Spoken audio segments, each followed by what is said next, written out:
Behbahan শহর। টানা 11 দিনের হামলায় মার্কিন বাহিনীর লক্ষ্য ছিল সেখানে থাকা ইসলামিক রেভলিউশনারি গার্ড কর্পস IRGCর একটি সামরিক ঘাঁটি ও স্থানীয় বাখরেদিয়ান ব্যারাক। বেহবাহান শহর ছাড়াও তেহরান, তাবরিজ, বুশেহের, বন্দর আব্বাস ও কেশম দ্বীপে হামলা চালিয়েছে মার্কিন সেনারা।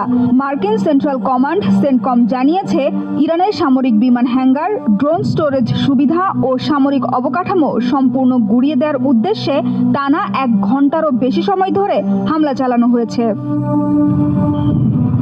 এছাড়া যুদ্ধ শুরুর পর এই প্রথমবারের মতো নির্দিষ্ট করে ইরানের অন্যতম প্রধান ইউরেনিয়াম পারমাণবিক কেন্দ্র নাতানজের কাছে অবস্থিত সন্দেহভাজন ভূগর্ভস্থ পারমাণবিক স্থাপনা পিক্যাক্স মাউন্টেনে খুব শিগগিরই হামলা চালানোর হুমকি দিয়েছেন খোদ মার্কিন প্রেসিডেন্ট ডোনাল্ড ট্রাম্প। ইরানের পারমাণবিক স্থাপনায় হামলা হলে গোটা অঞ্চলেই ভয়াবহ যুদ্ধ ছড়িয়ে পড়বে বলে সতর্ক করেছে তেহরান। সাধারণ ইরানিরাও এই হামলা প্রতিহত করতে ঐক্যবদ্ধ থাকবে বলে আশা প্রকাশ করেছে খামেনি সরকার। মধ্যপ্রাচ্যে থাকা মার্কিন স্থাপনার পাশাপাশি আমেরিকার মিত্র দেশগুলোও রেহাই পাবে না বলে হুমকি দিয়েছে ইরানের বিপ্লবী বাহিনী IRGC।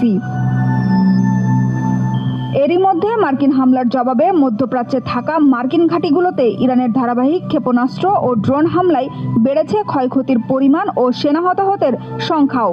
সবশেষ মার্কিন হামলার জবাবে জর্ডানের প্রিন্স হাসান ও কিং ফয়সাল ঘাঁটিতে থাকা F-15 যুদ্ধবিমান, ড্রোন ও হেলিকপ্টার সংরক্ষণ কেন্দ্রে হামলা চালানোর দাবি করেছে ইরানের বিপ্লবী বাহিনী। হামলা হয়েছে কুয়েত ও বাহরাইনেও। ইরানের ধারাবাহিক হামলা থেকে বাঁচতে সামরিক ঘাঁটির বাইরে হোটেল ও অন্যান্য বেসামরিক স্থাপনায় আশ্রয় নিচ্ছে মার্কিন সেনারা।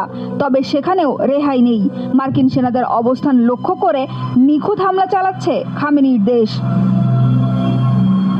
ইরানের সাথে যুদ্ধে জড়ানোর পর আমেরিকার যুদ্ধ বাজেটের টান পড়েছে অনেক আগেই।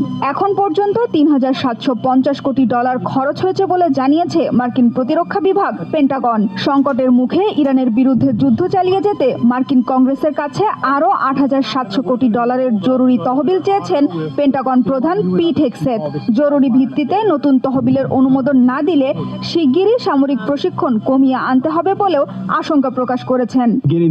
আমরা এই মুহূর্তে এক বিপজ্জনক পৃথিবীতে বাস করছি, যেখানে শত্রুর বিরুদ্ধে সাহসী ও দ্রুত পদক্ষেপ নেওয়া প্রয়োজন।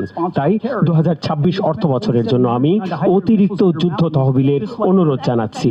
এই অনুরোধটি প্রতিরক্ষা বিভাগের প্রয়োজনীয় সম্পদের যোগানের জন্য অত্যন্ত জরুরি। প্রেসিডেন্ট ট্রাম্প আগামী অর্থ বছর থেকে যুদ্ধ বাজেটের পরিমাণ $1,50,000 কোটি চাইছেন এবং দেশকে রক্ষা করার জন্য আমাদেরও তাই প্রয়োজন।